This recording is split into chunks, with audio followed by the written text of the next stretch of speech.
It can be really frustrating when you're creating die cuts and the lines from your cutting plate end up on the back of your die cuts. Now, depending on what you're using it for, you may see the back side as well as the front side, or if you're die cutting through a card base, you will see the back side of that. Let me show you a quick tip for making sure those lines don't show up on the back of your die cuts.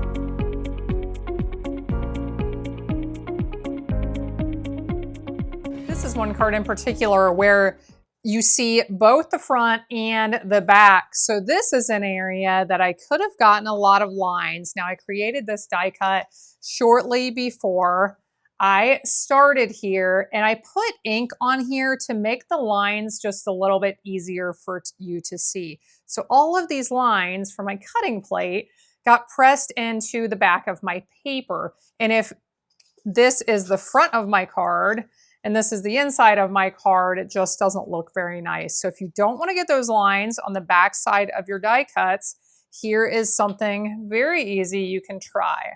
Bring in my die cutting machine here.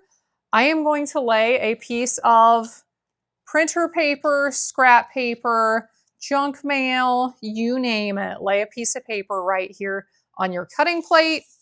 At that point, you can lay your cardstock on top along with that die.